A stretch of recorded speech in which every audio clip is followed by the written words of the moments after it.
খুব রেগে গেলে কিছু কিছু মানুষ চুপ হয়ে যায়, একদম চুপ।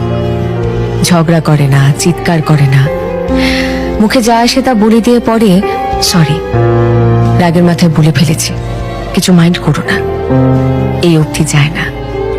তারা বরং রাগ না কমা পর্যন্ত একটা নির্দিষ্ট দূরত্ব বজায় রাখে, নীরব থাকে, নিজের ভেতরের আগুনটা নিভে যাওয়া পর্যন্ত অপেক্ষা করে, নিজেই নিজেকে শান্ত করে, নিজেই নিজেকে বোঝায়, তারপর আবার ফিরে আসে। কেন বলুন তো? কারণ এই মানুষগুলো বোঝে তাদের রাগের মাথায় বলে ফেলা কথা অন্য মানুষটাকে ঠিক কতটা আঘাত করবে। তারা এটাও বোঝে সেই আঘাত বুকে বয়ে নিয়ে বেড়ানোর কষ্টটা কি।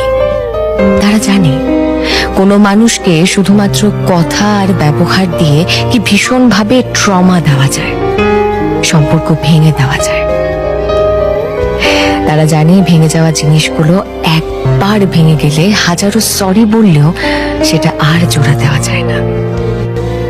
তাই রাগের মাথায় সেন্সিবল থাকা, মানুষটার খারাপ লাগবে সে বিষয়ে ভাবা কিংবা তার প্রতি অনুভূতিশীল হওয়া এতটা সহজ নয়। যারা পারে তারা জানে কি ভীষণ কঠিন এই কাজ।